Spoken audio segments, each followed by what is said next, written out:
Well, there's no need for a God, is there? I mean, everything can be explained. Even the deep questions that science cannot yet answer are gradually crumbling. I would take issue with some of that. We don't understand how the world and the universe came into being. The profound, simple question is, why is there something rather than nothing? Nonsense. There are lots of things that science cannot answer questions about. Questions about value and purpose and meaning. And that's not without data. What religion does is try to control people, especially women. There is something very distinctive about being human in terms of personhood, that we aren't just thinking machines, we are people. We are nothing more than very interesting machines. Some machines are more interesting than others. Then I think that's a very sad view. It might be sad, but it might be true. I often come across that response. Hello and welcome to the Unbelievable podcast. I'm Ruth Jackson, your host for today's episode, and we have got an incredible debate lined up for you. We are tackling science, religion and the future of humanity. And I had the amazing privilege of chairing a discussion between two absolutely brilliant minds, Professor Peter Atkins and Professor Keith Fox. Our atheist Peter Atkins is Emeritus Professor of Physical Chemistry at Oxford University and the author of many, many books and academic papers.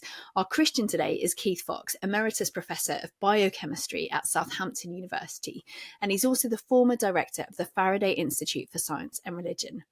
Their discussion was recorded in front of a live audience of young people at Sir Henry Floyd Grammar School in Aylesbury, with the help of Aylesbury Vale Youth for Christ.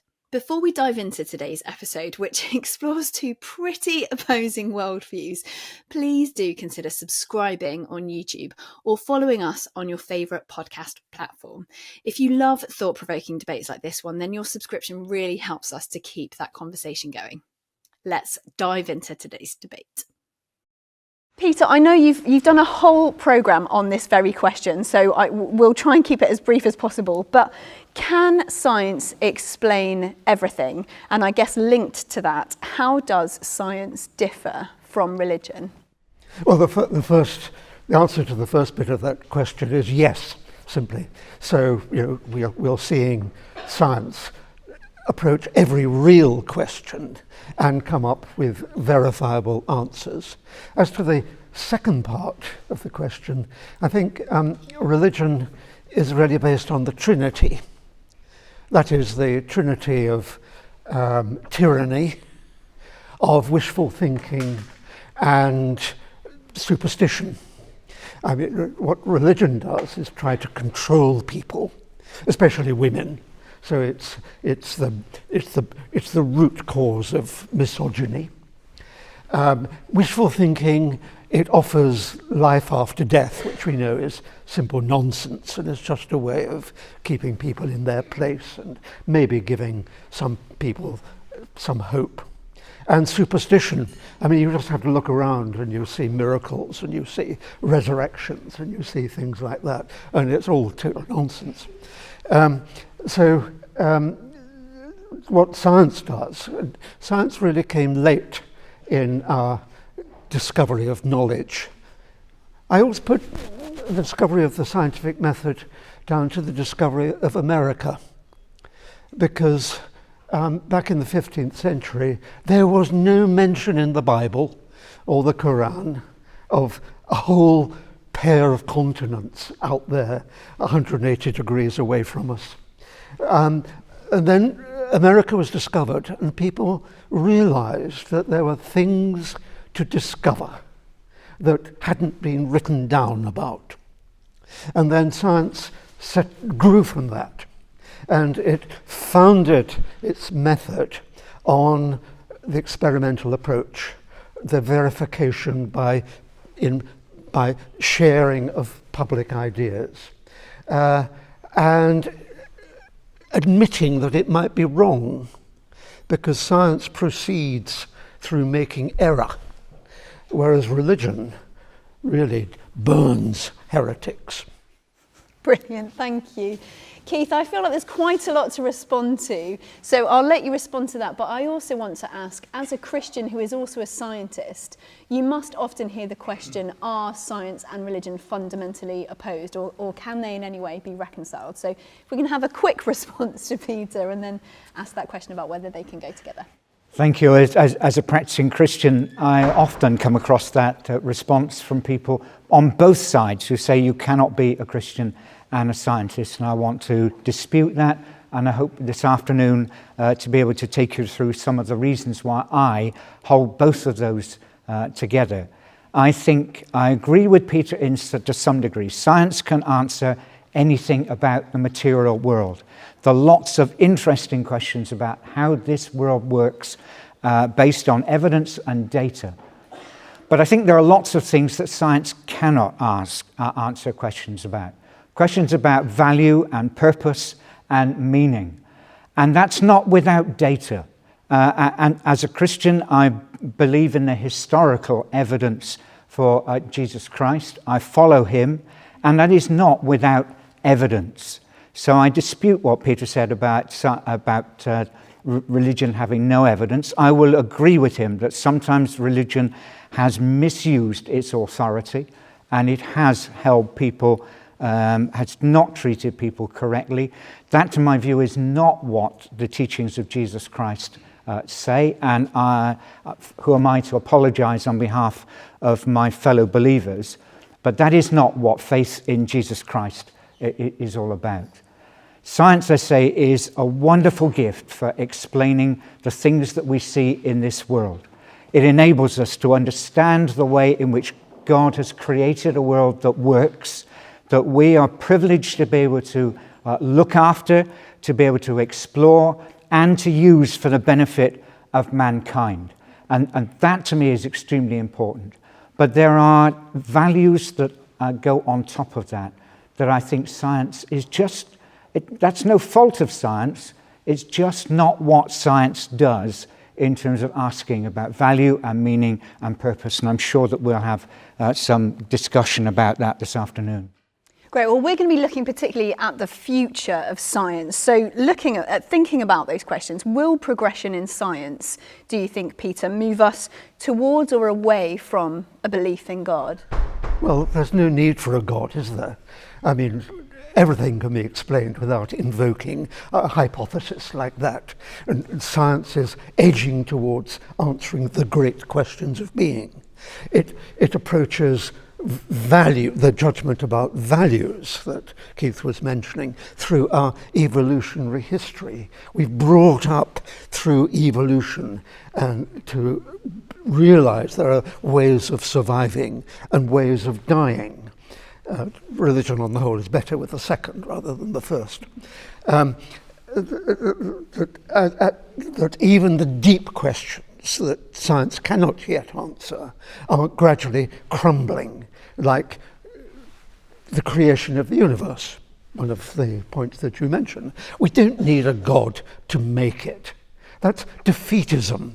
What we can do as science gradually progresses towards a deep understanding of the fabric of the world, it can, in due course, and this is a scientist's optimism speaking, not a Christian's pessimism, realize how the universe came into being without intervention. It's a wonderful goal for science. We're working towards it. Don't give up now. Brilliant.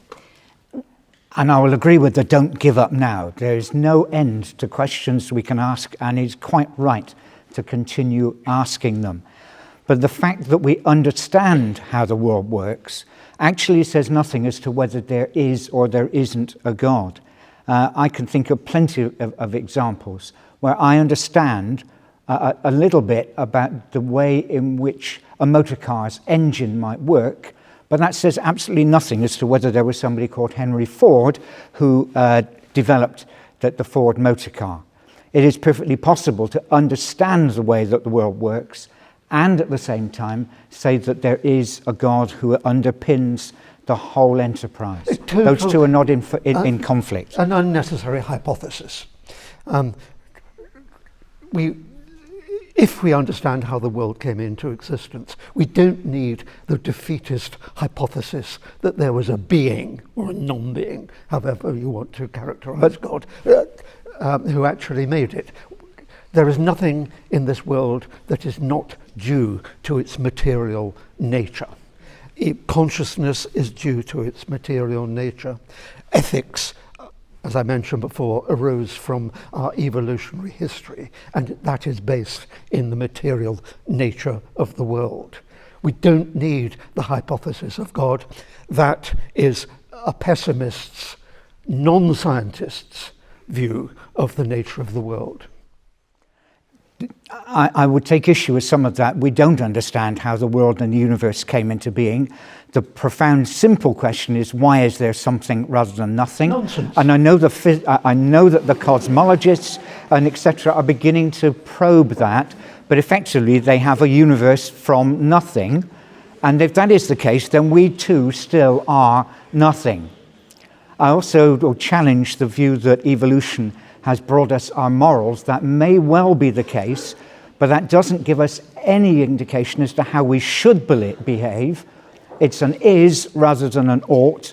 What makes us human beings that care for each other, that live in a society, that appreciate the value of other human beings, other than just competition and predation. I'm afraid that's all it is. It is competition and predation and the ability to reproduce in one's own image. Then I think that's a very sad view of what human life might be sad, but it might be true. Actually is. Science is not about finding warm, woolly explanations. It's about finding the truth. And that if you don't like the truth when it's discovered, tough on you. I hesitate to be fierce in applying that. You're quite right. Science is to do with the truth, but that does not in any way tell you on a day-to-day basis how you should behave. If it's survival of the fittest, if it's predation, why should you look after your neighbour? What is virtue? What does it mean to do something according to duty and the rights of society? Because you survive. Because the society survives. If the society suddenly decided that it was a good thing to eat all newborn, then the society wouldn't survive. We've discovered that we should nurture newborn, because then society survives. There is nothing in biology, and by extension ethics, that cannot be explained by evolution. Well, the survival of humanity, that may be something for communities and the existence of the humankind, but what does that say about how I should behave? The whole question of infanticide was very common in the Roman Empire, and I would argue that it is the emergence of the Christian faith that actually changed our view of what it is to be human and our value of those newborn, who could often in the Roman Empire be just cast aside and put on the rubbish heap, partly maybe because they were slightly deformed or because they were an inconvenience. So I think that the Christian faith says a lot more about how we should behave rather than just the evolutionary drivers, which are often very selfish. Yeah, let me concede the point that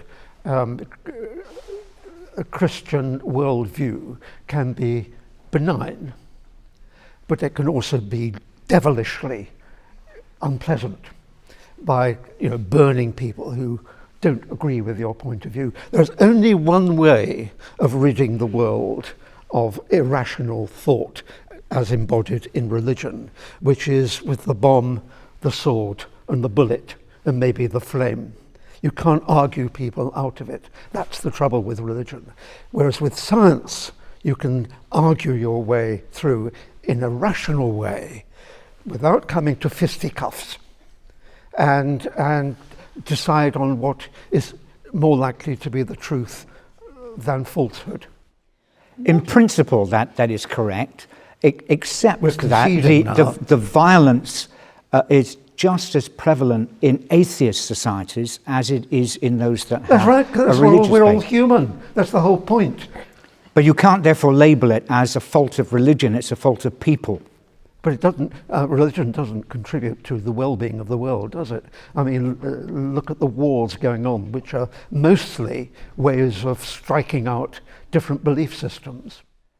Equally amongst those is an atheist belief You system. bet. I think the wars of the world are just as much laid at the feet of any religion as they are of irreligion and atheism. Yeah, that's good. I don't It's think you can make human an nature. argument based on that. And human nature is the result of evolution. Now, you've both been mentioning values, ethics, dignity. Do you think that ethics has a place in the future of scientific development, for instance, in the application of things like genetic modification, artificial intelligence, spacefaring? Is there a place for ethics? And if so, where do we get our ethics from? There absolutely has to be a place for ethics. Where you get it from, we might disagree on that. There has to be a place for ethics, of knowing what we should do with the scientific discoveries we made. The technologies that emerge from the scientific discoveries are phenomenal. But how can that affect the way in which we behave as humans, how we interact with each other, how we treat those who are different from me, both physically and mentally, those who are vulnerable in society? Those are very deep questions that we need to answer. And I don't think science can give a straightforward answer to that. I think it's very regrettable, really, that when one's thinking about AI and large language models, that I think that they've been trained on literature which includes the Bible and the Quran. And I think it's very regrettable that embedded in artificial intelligence and the kind of questions that you might ask it and the answers you might be given have been trained on these folklore, myth-ridden books.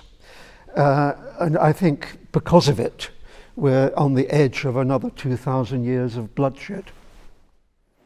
I am deeply worried about the possibility for AI and how that might influence science as we know it.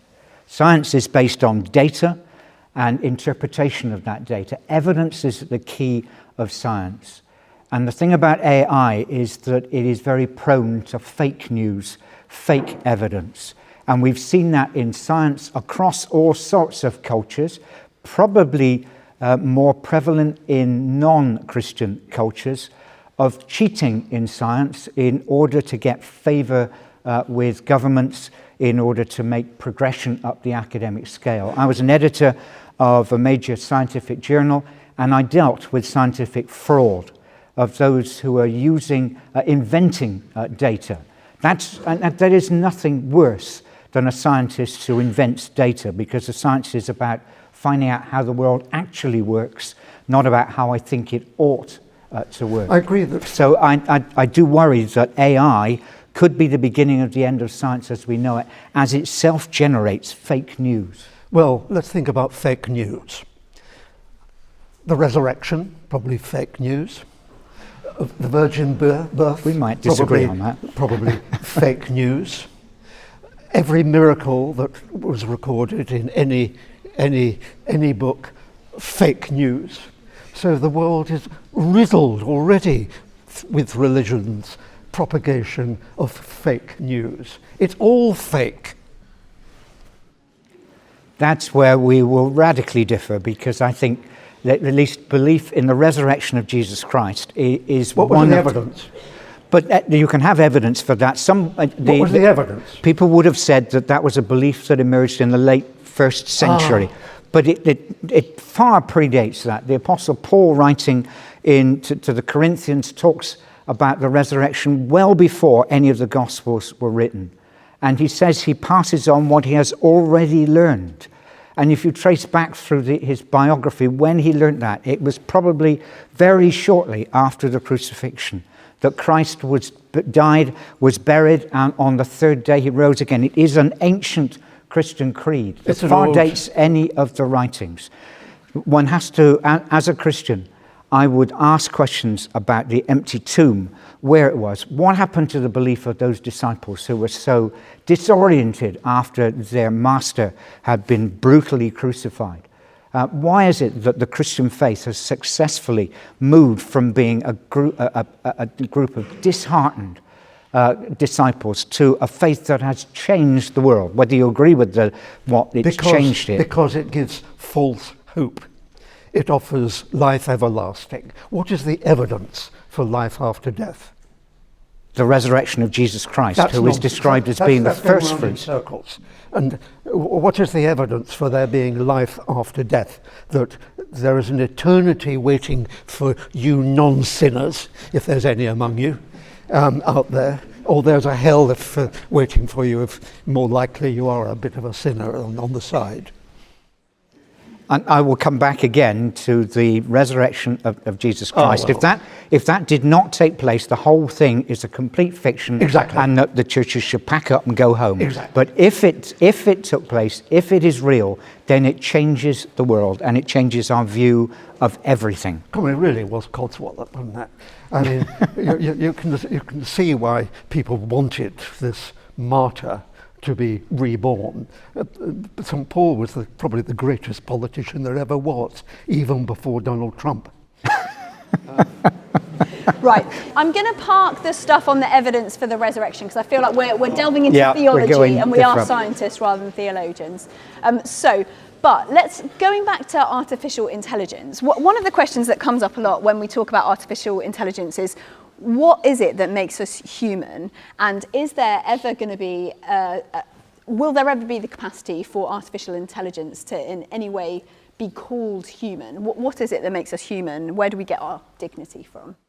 I hesitate to say never, because all things might be possible. I think there is something very distinctive about being human in terms of personhood, that we aren't just thinking machines. We are people, and we're people who interact with each other, and we respect each other in a way that I would say that an artificial intelligence never could do. Now, I've had said never say never, but that's my starting point. Artificial intelligence could be very productive, very helpful, but I don't think it will ever replace personhood. Oh, I think it's such an old-fashioned view. I think what we are in the process of generating is a whole new species, machines, if you like, that have the capacity to absorb information, to reflect upon information, and to use information. They will not have our evolutionary history, so they will not behave in the same way as you lot behave. But they will be a species in their own, and they will diverge from us. It's the ultimate in diversity, if you like. We've got this whole set of machines emerging. Let me just, a moment on the side, we are machines anyway, but artificial intelligence and robots and so on will be a new kind of machine without the hormones running through them, without the structure that comes from our evolutionary past. But they will be a species, and we will have to learn to live with them. If you think we have difficulty living with each other now, you wait till the robots are out there. Maybe they'll have difficulty relating to each other. I wonder whether the artificial intelligence robots can tell us anything about duty. It can tell us about efficiency. It can tell us about how things work. It can interpret vast amounts of data. As a biochemist, I'm overawed with the way in which artificial intelligence can solve the problems of how a protein can fold up that have been bemusing biochemists, physical chemists for generations. But it cannot, I think, tell us about what you ought to do. What is duty? Is it better to live or to die? How should I lay down my life for my friends? Why not Those are the machine? sorts of value questions a machine can't answer. Google it, say, should I lay down my life? And see what the answer is. And it depends on what it's been trained on. It will tell you one thing or the other. I mean, we are machines, let's put it straight. We are material beings. We've got very complex bits of us inside our heads, and we can't predict what we're going to say, but we are nothing more than very interesting machines. Some machines are more interesting than others, of course. But we're structuring this new whole system of understanding the world, which will be the world of the robotics. But we are, I think, more than machines made of meat. No, we're not. We're meat. I mean, if we're not meat, what else are we?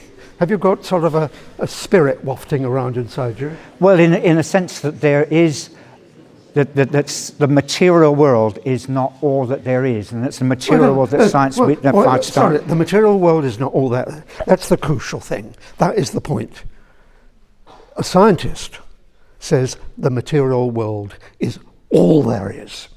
And the wonders that emerge as we go through the day and looking at artistic creativity, moral responsibility, are all outcomes of the complex structure of the mechanisms inside our heads. There is nothing more. There is not a spirit wafting around and whispering into your brain. There is nothing more than the material. And the material displays itself in terms of moral responsibility. And I agree in part with that. I am not a dualist. I'm a monist. I think we are integrated whole people, but people who think both in terms of the physical and in terms of other things that are more abstract. We might call it spiritual. It's that other side to our being. Well, we cannot. Can I take the question about morals again? With the whole aspect and the development of genetic modification, I think it asks questions about how do we deal with people who are different from us?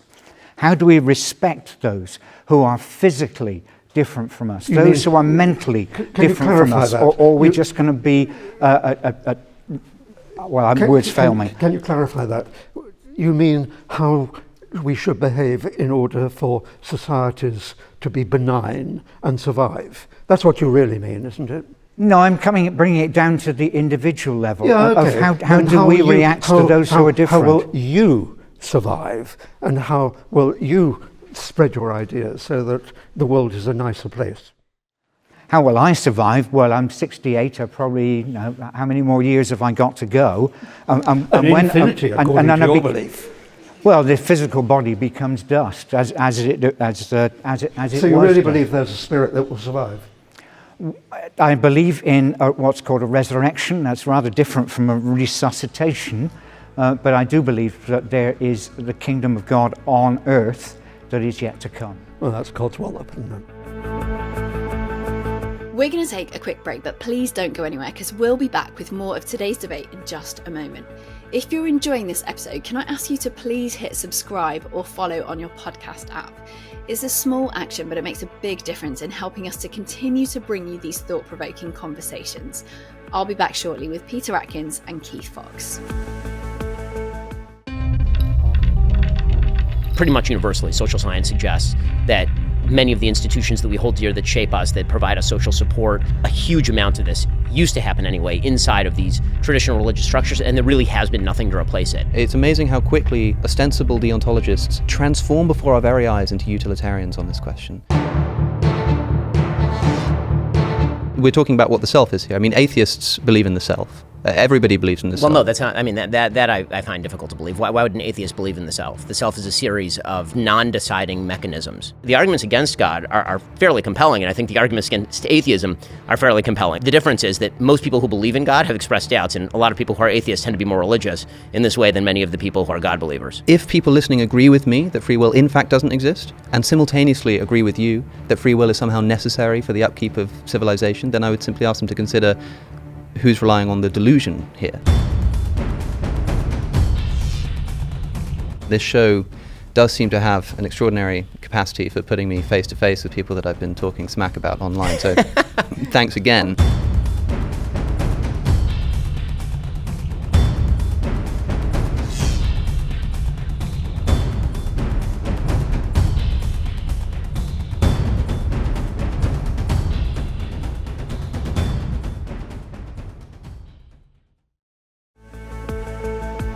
before the break, we were discussing what it means to be human, the material world, and the afterlife. But there's still plenty more to unpack with my guests for today, Peter Atkins and Keith Fox. So let's dive back in where we left off.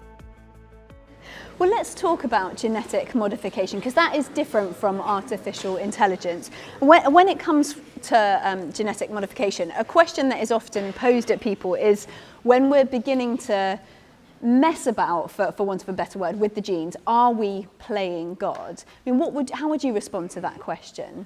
I'd say in some senses we are using the science that God has given us to the benefit of humankind for treating or stopping the emergence of genetic diseases that can be debilitating, that have radical changes to people's ability to live fulfilled lives. I think this is a new form of medicine. It could be, though, misused. If we end up treating certain diseases by genetic modification, it will only be of value for those who can afford it. It's never going to be something that's widely available. And likely then is that the resources for other means of treating those who suffer from diseases are likely to be reduced. The vulnerable in society, we will actually be saying effectively, I wish you'd never been born. That is the, if you like, the slippery slope end of genetic modification. The simple part of it, of alleviating disease, yes please, it's another form of Christian healing, and we practiced that for centuries in terms of medicine. But in terms of what it could say to the vulnerable in our society, and I come back to those who are different from me in both in physical and mental ability, I think genetic modification could be dangerous if we follow down the slippery slope. I have, the only objection I have to that well-meaning description of the future is the use of your term God-given science and Christian healing. Science isn't God-given, it's humankind given. It's and it's not Christian healing, it's called medicine. Do you think genetic modification challenges our view of human dignity? To a degree, yes, if we take some of the science fiction scenarios of genetic modification, of modification so as to enhance abilities, so as athletic ability or musical skills or just general intelligence. That, I think, does start to ask questions about human dignity and the value of being human. But I really think that is a science fiction scenario. The number of genes affecting IQ, and let's be honest, that our genetics does affect our intellect, but it's hundreds of genes piled together, of which any one gene has a minimal effect, and you're far better off having a good education than getting your genes changed. But if we did go down that line of modifying people to make children into commodities rather than precious gifts, then I have real issues with GM. So do you think then there is that difference between enhancement and treatment when it comes to genetic modification? Yeah, I think and I so. suppose who gets to decide? And as society matures, and maybe with the help of artificial intelligence to guide our thoughts, then we'll take a different view. I've often wondered about, we have the Olympics, we have the Paralympics. I wonder if there should also be a Hyper-Olympics where the athletes are allowed to do absolutely anything to themselves. Stuff themselves full of drugs, build sort of springs into their arms and so on, and have just see how far humankind can go at the high jump. That sounds terrifying. I suppose in light of that, one of the aims of various forms of genetic modification is the potential for transhumanism, where they can extend life and life now, but life potentially in the future through technology. How do you think our worldview and the way that we view the afterlife, something we've talked about a little bit, informs some of those ethical decisions? I think your worldview will dominate the way in which you react to that, of how you treat people. Whether you are, and that is not to say it's a uniquely Christian thing. I think there are atheists who have a very similar outcome in terms of our view of people. But if we end up, go back to modifying people so that they're made in our image, my image, so that they look like me, one is the question of what's normal. There is only one normal person in this room, and that's me. Right? All you think differently. But who is to say what is normal? Who is to say what is of value in being a human being? And I would say I want to respect every single one of you, regardless of your background. I'm sure Peter will agree, but for me it comes from my Christian worldview, not just my evolutionary past. Well, I think the most important outcome of human history, and therefore of evolution, is understanding that has come through application of the scientific method, relying upon public discourse, relying upon evidence, and so on. And it frightens me the way that the world is progressing, slaughtering each other, broadly speaking, that all the understanding that we have striven so hard over the last 3 centuries to acquire will crumble to dust. So I think the advantage of, seems to me, of artificial intelligence is that as it develops and it becomes more than just a well-indexed library, and it acquires understanding and the ability to reflect upon its own contents, that we should build as many of those robotic structures as possible and send them off into space, hoping that somewhere our understanding will survive, because it's not going to survive on this planet. Well, let's talk a bit about space, because that's obviously an area where we're talking about the future of science. That is a big area. So how do you think our worldview, the way we think about the world, impacts our understanding of human nature, the way we think about whether humans have a unique place in the universe, what that means for the potential for other life on other planets? My own suspicion is there probably isn't life on other planets. There's things called the Fermi paradox. Where on earth are they? Why haven't they communicated with us so far over the billions of years that the cosmos has existed? They probably have far more advanced societies than ours, and yet they haven't communicated with. Maybe they've very good reason for not wanting to communicate with us. But it wouldn't shake my Christian worldview if we did discover life on other planets around other suns. And this is not something that's been only debated in the 21st century. You can go back to medieval times when Christian philosophers and theologians were imagining the same sort of question and largely coming up with the answer of, well, so what? God can make whatever he wants to. If he's chosen to make them somewhere else, then so be it. But let's get on with living the lives that we have on this earth. Well, on the contrary to that view, I think that there's almost certainly life on other planets somewhere. After all, there are billions and billions of planets that have been discovered, literally. Well, no, I think that's probably not literally true. There's a lot. There are billions of galaxies. Every galaxy has billions of stars.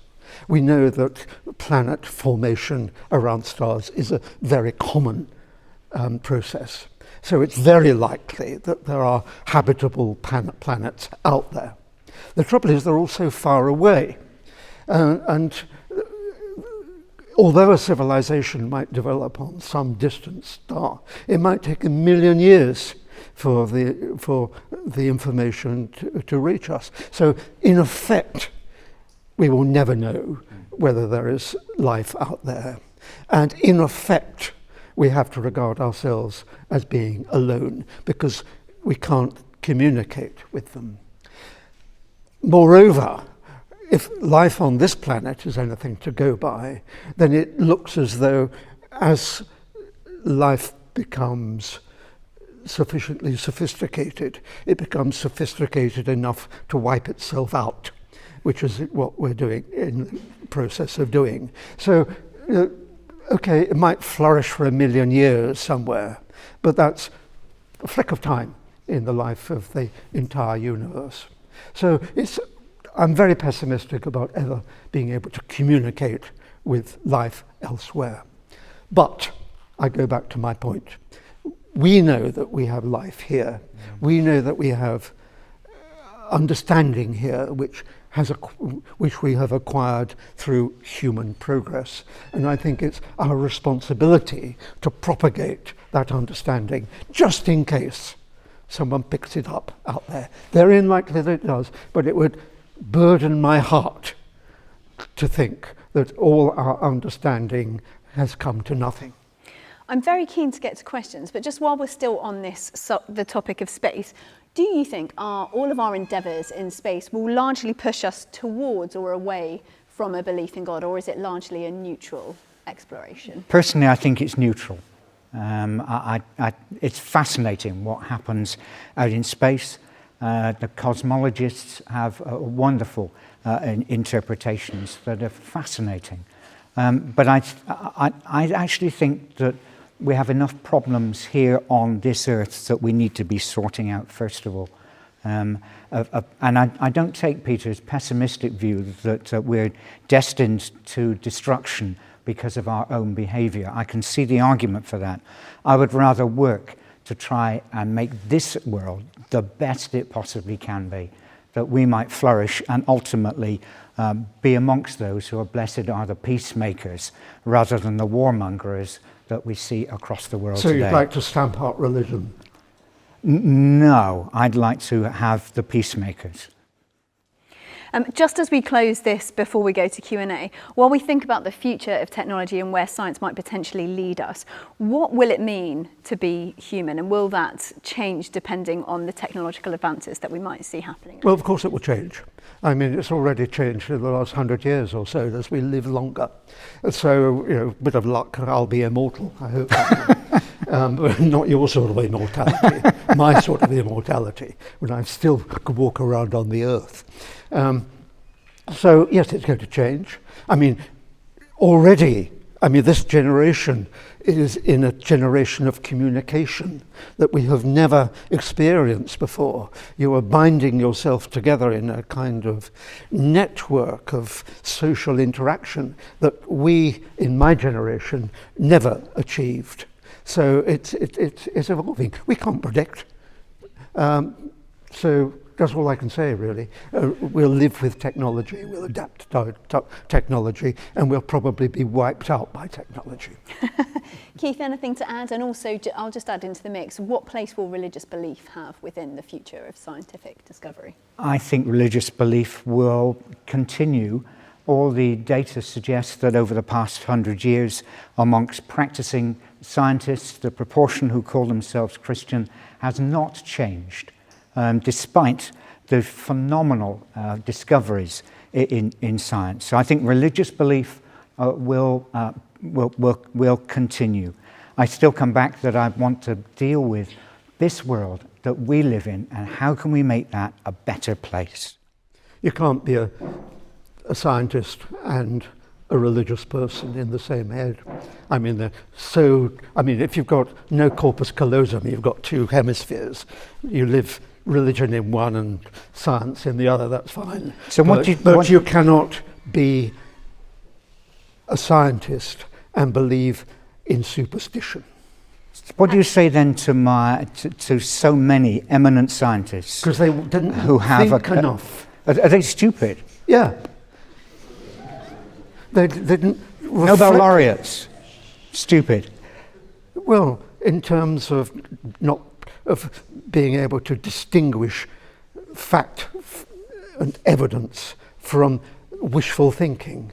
Religion is all about tyranny, as I said at the beginning. It's all about wishful thinking, and it's all about superstition. None of those is consistent with the purity of science. Presumably your faith is not based on superstition. You believe that it is based on fact and evidence, be it even if it's not the sort of evidence you could test in a test tube. Absolutely. I think my faith is based on evidence. It may not be the sort of evidence that Peter would like to look at or it wouldn't agree with. We all take data and we interpret data in different ways. Scientists take physical data and interpret it and then have amazing rows as to which hypothesis is correct. We base things on the data and we interpret the evidence that we've got, whatever that evidence might be. We're going to take a quick break, but we would love to hear your thoughts. Where do you stand on today's debate? Have you got questions that you would like answered in a future episode? Email us unbelievable@premier.org.uk or reach out on social media. All of our handles are in today's show notes. And please don't forget to tag us using the hashtag #UnbelievablePodcast so that we can join the conversation. I'll be back with Peter Atkins and Keith Fox in just a moment. Historians don't argue that something that happened only once in all of history is the most probable occurrence because somebody said it happened. Unless there's an incredible evidence. The incredible evidence is that Paul said Not just so? that. Not just that. Where was the expectation of a Messiah rising again from the dead? Tell me that. How many ancient Christian writings do we have by somebody who says in those writings that he saw Jesus? No, This is my turn. Let me finish. Let me finish my point. I'm answering your question. You weren't answering the question. You asked me my question, Okay. and I'll I'm let you answering I'll it. let you Let's let Bart finish. That was the exciting part when we arm wrestle.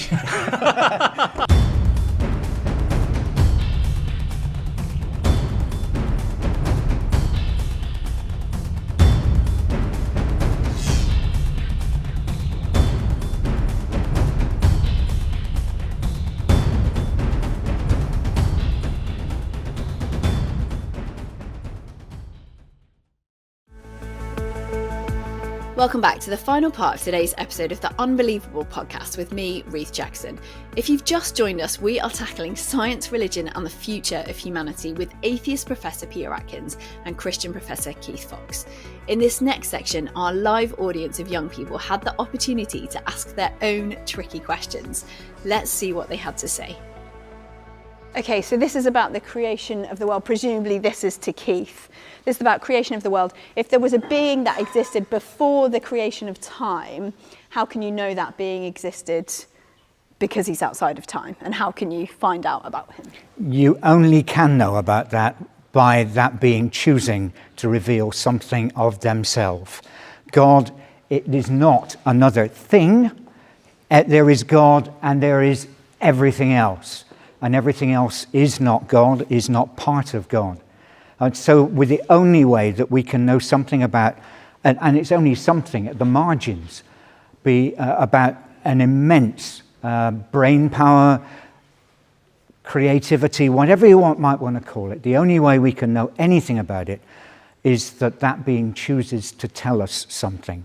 Otherwise, my mind cannot begin to contemplate what God might be like unless he actually says. I think those words speak for themselves. Nothing for me to add there. Great, thank you. Good question. Is the belief that the universe wasn't created by God not blind superstition? Presumably that's to you, Peter. Not blind. Well, I think what science is moving towards and has made progress in doing so in 300 years, and very much so in the last 50 years, is working towards ground zero, let's put it that way, of when the universe slipped into existence. I agree that we cannot yet say how it happened. I agree that science will maybe have to think about on the other side of nothing, as it were, and I have written about that. And I think there are ways using scientific understanding where you can see how this world did come into existence. For example, I think it's possible to show, and I don't have time to go into the argument here, that there is absolutely nothing here at the moment, that there is a separation of opposites, For example, a very quick example would be, we know there is positive electric charge, we know there's negative electric charge, we know experimentally that there is an exact equal amount of positive and negative charge. So what happened at the creation was nothing, no charge, separating out into positive and negative. And we think there's something here now because we think there's positive and negative. But when you add it all together, it comes back to nothing. So I think science's description of what happens at the creation is the separation of absolutely nothing, somehow or other, into its opposites, which we see around us as matter and so on. So I think there are ways that you can begin to see how science will approach that very deep, very important and very elusive question. And I would say I think that is speculation and superstition of its own kind. Effectively what Peter is saying is you are nothing. That's right. You have come from nothing, you are nothing now. That is dead right. But the fact that there are two material... But that's the truth. There may be two material opposites does not in any way explain why those two from nothing came to material opposites. If you really think that you are nothing, then come and have a word with me afterwards, and I'll suggest you might have some counselling. And don't believe a word of it. You said earlier that all humans are just machines, but all machines have been made by a creator. So if we are just machines, where's our creator? I didn't say that last bit. I said that we humans have emerged through evolution. We weren't created, we evolved. But we are in the position of building machines, artificial machines, which in due course might become themselves sentient machines. So we emerged without creation through evolution, but we have come to the point where we can create machines. Do you have anything to say about that? If we are potentially machines, does that imply a creator? I'm not sure I've got anything much further to add to that. I think it's a superb question that really does say that it goes back to the why is there something rather than nothing? Why is there something that we experience the way that it is? What does it mean to be human? And I think it's more than just us being mechanical, programmed machines in the way in which the artificial intelligence might be. There is no real question that begins with the word why. The only real questions that there are begin with the word how. So how do we come to be here? How do we come to have our human values? How do we come to have our nonsense beliefs in religion? How do we come to acquire the skills that science represents? Not why, how. But why is a sort of question that even young children ask? We cannot get away from the why questions. It's suitable for young children. But it's adults, not suitable for adults. And philosophers, theologians, many scientists ask the why question. I think you once said that any why question can be deconstructed into a series of how questions. I said that once. And I profoundly disagree with that. There we are. That's a really great question. So we've been talking specifically about Christianity and science, obviously, because that's Keith's background. But if you were to take something like Hinduism, which this student would argue is more of a philosophy and it moves with science, where does science and Hinduism or other religions, where does that interplay happen? Oh, I don't mind religions following where science leads. So as science discovers truths, let's put it broadly speaking like that, then if a religion is sufficiently adaptable to conform to that new knowledge, then that's great. It means ultimately that science will become dominant and religion wither on the vine. I don't mind that. Presumably, Keith, you would say that certainly in your experience as a professor of science, your Christianity has been very much informed by your science and moves along with the science as well. Absolutely. I mean, in terms of my own development, is that, to be honest, I came from a Christian family, not an oppressive one where it's rammed down your throat, but I had that Christian upbringing. My faith at a young teenager meant absolutely nothing to me at all. I also was at that time in school getting pretty bad, that's an understatement, school reports. And for me, I give immense credit to one chemistry teacher who persuaded me that chemistry was really exciting and that I could do it. And for me, that happened at almost exactly the same time as my Christian faith came alive. So maybe it's not answering your question, but for me, my understanding of science has developed in parallel with my understanding of my Christian faith. And I think, maybe to get a bit closer to your question, I think the way in which Christians have adapted according to science has changed. I have no doubt that those living in the before, I'd certainly say 2,000, 3,000 years ago, who read the Old Testament scriptures, really did believe that the world was created in 6 literal days of 24 hours. That was the science of their day. But I think the development since that, I mean, Augustine didn't believe that, and he was writing in the early centuries after Christ. And there are plenty of other examples, whether the earth was flat or round, whether it is immovable in space, all those sorts of questions which you could take a text from Scripture and interpret one way.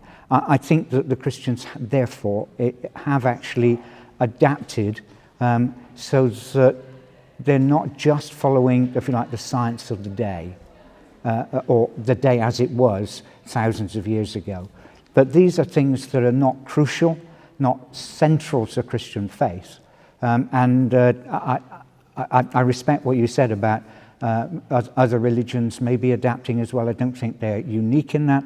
Hinduism may be particularly flexible. I think Buddhism probably is as well. I'm not an expert in either of those, so I hesitate to speak on their behalf. Great. Shows the power of early childhood conditioning, doesn't it? What about your early childhood conditioning? No, your. But what about yours? I'm unconditioned. Entirely neutral. So this is in relation to evolution. You've got to go back and back and back, and there's a suggestion that perhaps something needed to have kick-started that evolutionary process. What, in your mind, Peter, was that? Chance. The whole of evolution is chance. Changes to, let's call it an organism, but perhaps even before an organism was recognized as an entity, some self-replicating molecule, if you like, gets welded into the infrastructure of the world through survival. So there's an extraordinary, natural selection is an extraordinarily powerful mechanism. And there is nothing in biology that cannot be explained by natural selection. I mean, it is the... I might add that I think it's much easier for a biologist to be an atheist than it is for a physicist. Because a biologist knows that everything can be explained through evolution. So they've got the answer, they've got the key to answering. Whereas a physicist has got to go further back. He's got to go back and say, well, where did the atoms come from, and things like that. So it's much harder for a physicist to become an atheist, because they might just give in through weak-mindedness and say, well, there must be a God who did it. Serious physicists, of course, go on pursuing the absence of a creator God. So think of evolution as and natural selection as being the key to everything, right from the earliest prebiotic molecules through to you and me. I think as a biochemist, I think evolution has a wonderful story to tell of how things have evolved from the very simple through to the sort of complex array of biology that we see now. Much though I disagree with Richard Dawkins' philosophy, he wrote a fascinating book called The Ancestor's Tale, which is a lovely description, not necessarily of saying this is how it happened, but here is a speculation of how it could have happened. I think it's a lovely book to read that says how evolution explains that we go from the very simple to the complicated. At the moment, science really can't say very much about what we might call abiogenesis. How can we go from the, if you like, the inorganic world through to the cellular but world? It's not, not free of ideas. No, it's not free of ideas. It doesn't have any unifying theory with that at all, and I'm not going to put God in that gap.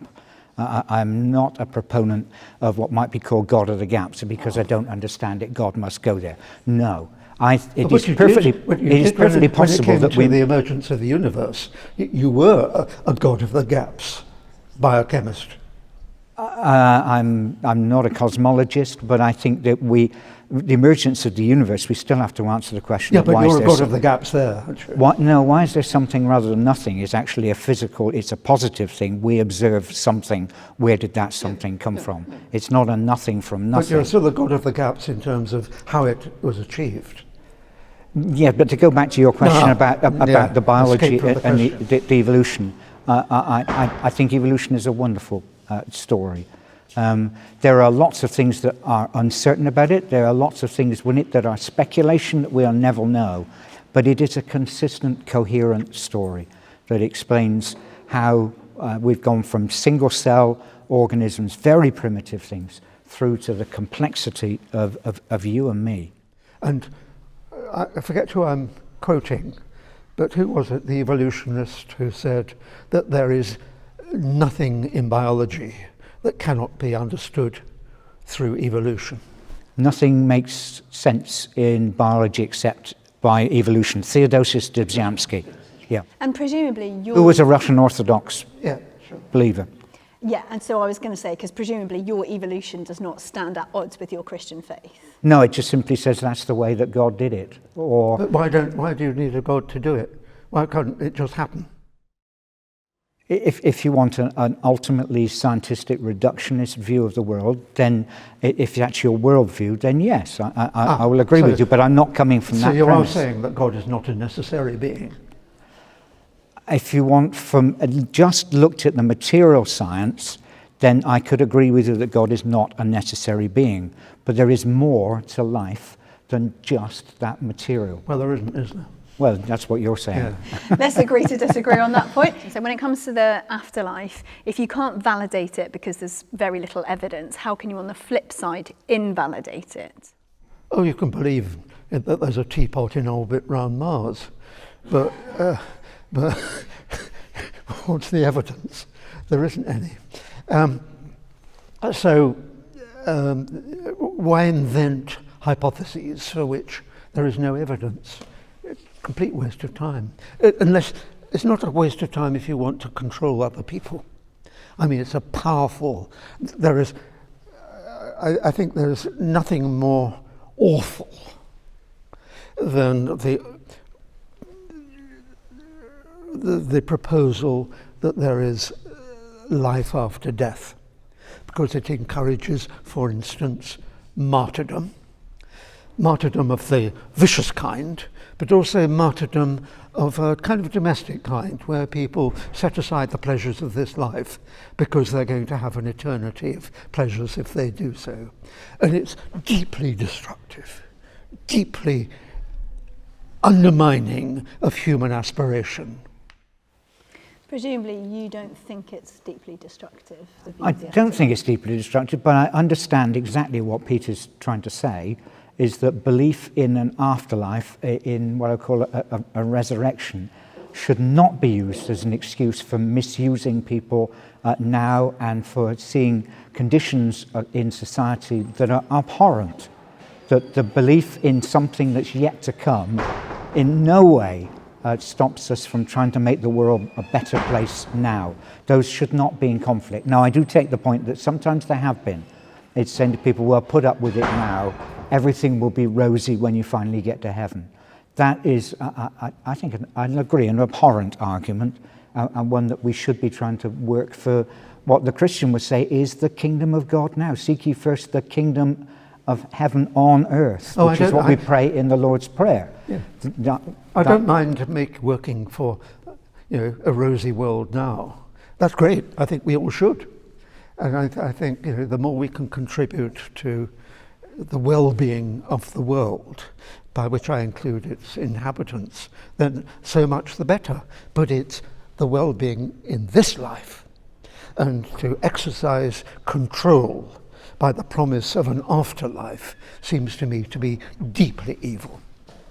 I wouldn't say it's evil, but it does actually... Why isn't it evil? I mean, if you're quenching people's aspirations on this earth, isn't that evil? I'm not quenching people's aspirations on this earth. But you are, by saying that, say, do this, do that, do this, do that, don't do that. It's a quenching of aspiration. No, I don't think that's a quenching of aspiration at all. It is saying this is the way that we live. We make the world as better, a gooder place as we possibly can, and we look forward to a day when there will be justice, when wrongs will be righted, when the evil that is done now, sometimes evil in God's name, heaven forbid, but it is, that those wrongs will be righted, and we look forward to justice in the kingdom of God. Well, absolute nonsense that is. It means that you're just terrified of God fingering your neck and saying you're copped, because I noticed you doing this and that all those years ago when you were on this earth. You're going to pay for it now.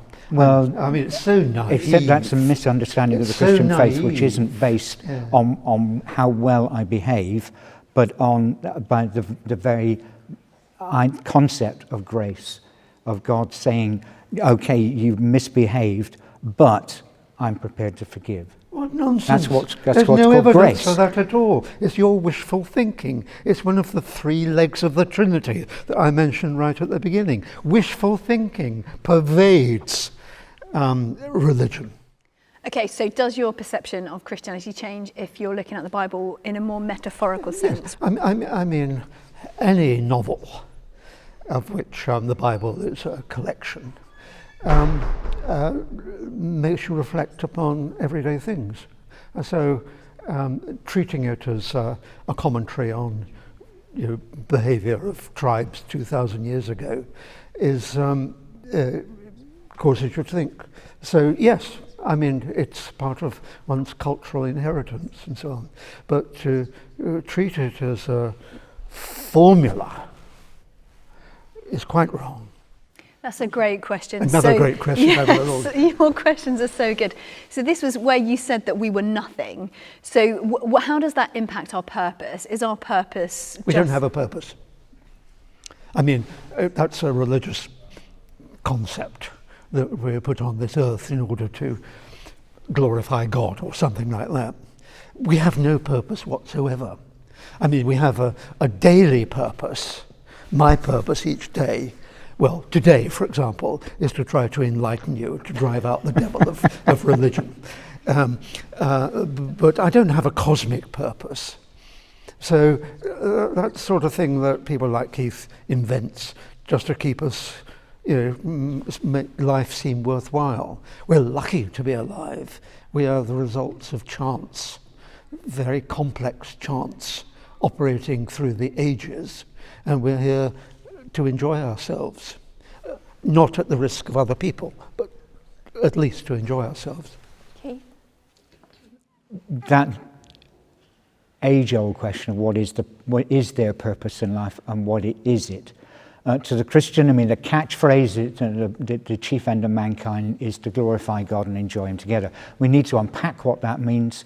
To glorify God, I think, is to do what is required of us. I don't need God to do that. And that is to love it, and it's to look after the world that He's put us in. I don't need a God to do that. I can be a. But we're not doing very well at looking after this world. Due to religious and plenty of people have actually said the way to change people's minds over the whole global warming thing is not to scare them over the future of the planet, but to reinvigorate their sense of what it means to look after the world from a religious perspective. Not from a religious point of view.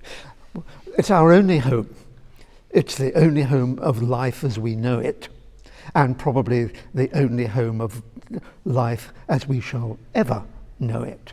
So we certainly have a responsibility, my generation for yours, your generation for the next, to harbour the earth, to keep it habitable and an enjoyable place on which life can thrive. Peter, one of the But I don't need God to tell me that. I mean, it seems to be just right.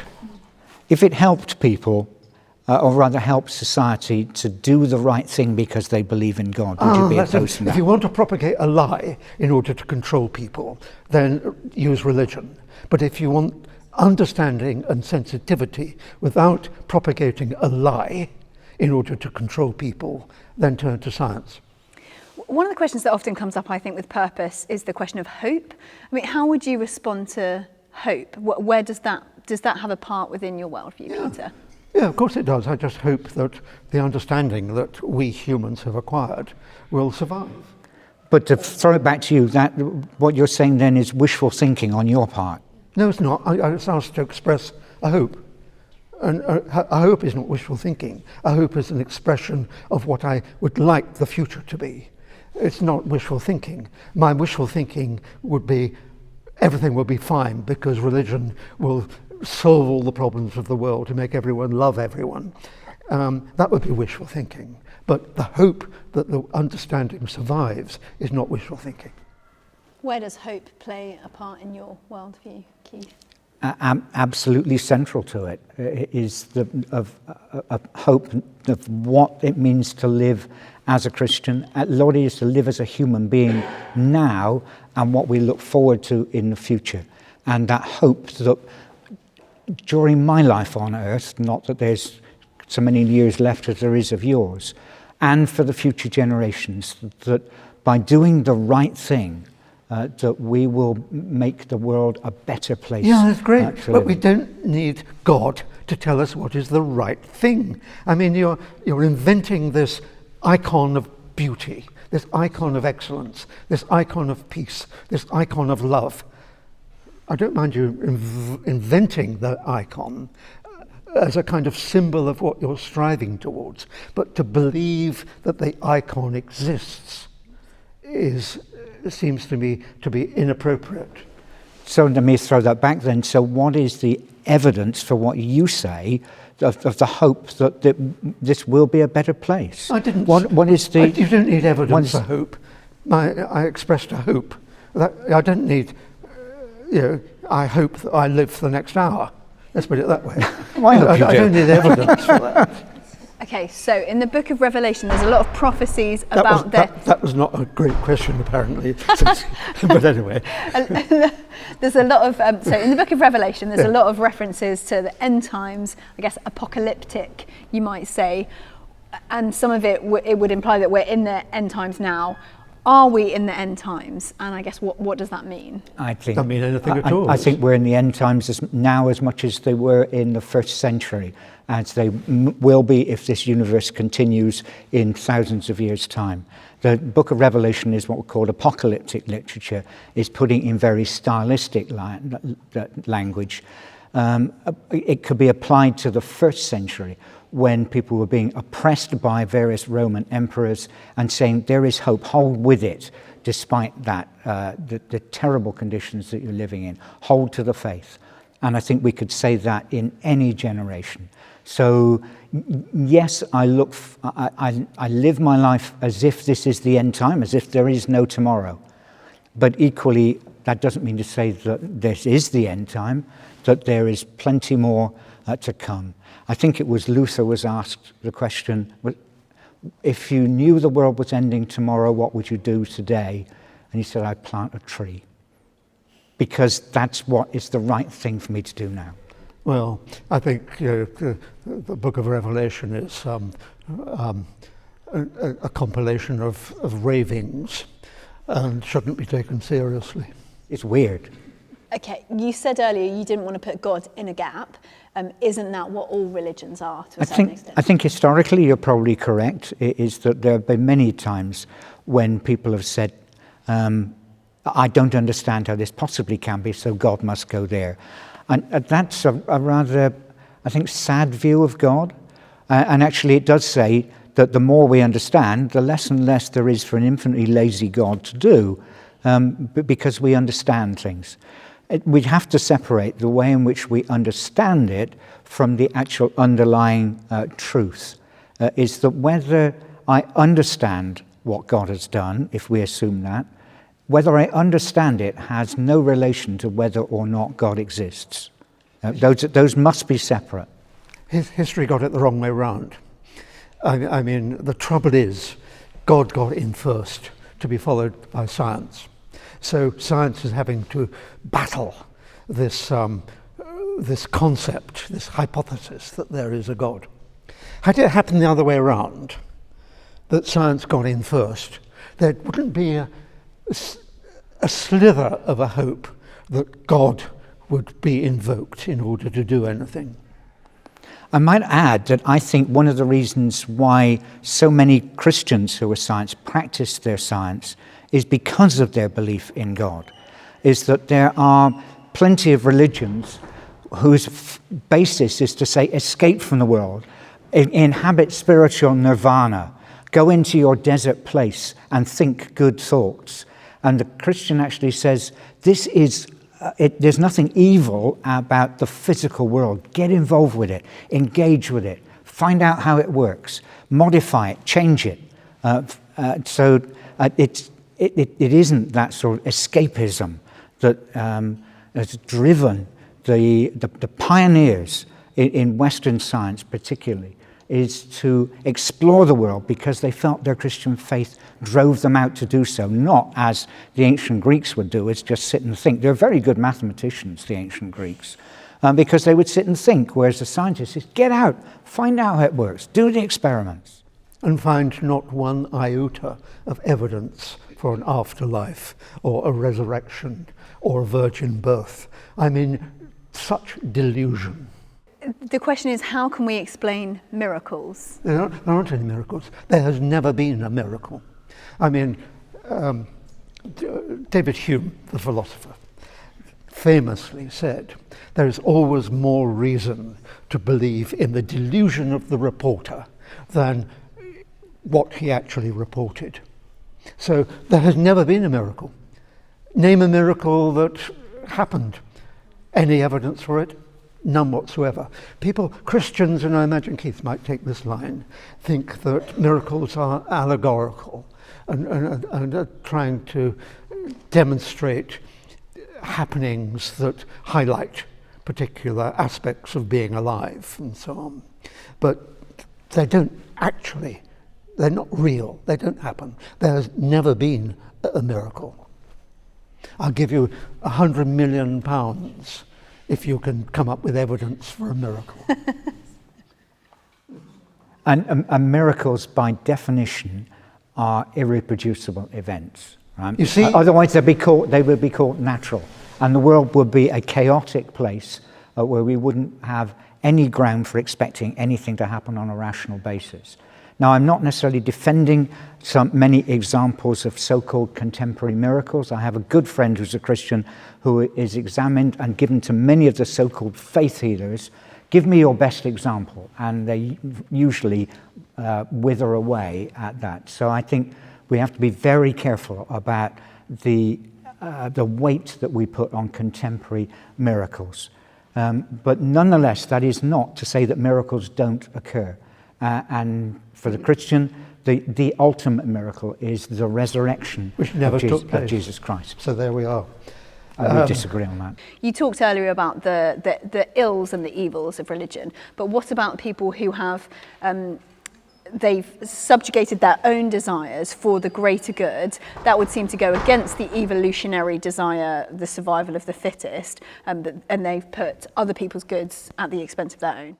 More fool them. But I will come back to say, what about duty rather than evolutionary drivers? What should I do? Okay, cool. I think that's probably all we've got time for now, but thank you so much for those questions, guys. They were absolutely fantastic. And thank you to Keith Fox and to Peter Atkins. Brilliant. Well, I do hope you enjoyed today's debate. What did you think of the arguments that were presented? Did it raise any questions that you want us to tackle in future episodes? Let us know by leaving a comment on YouTube or dropping us an email, unbelievable@premier.org.uk. And you can also connect with us on social media. Your feedback really helps the team to shape the upcoming shows. Thank you so much for joining us for today's discussion, and tune in next week for another fascinating debate. So for me, Ruth Jackson, and the Unbelievable team, see you next time.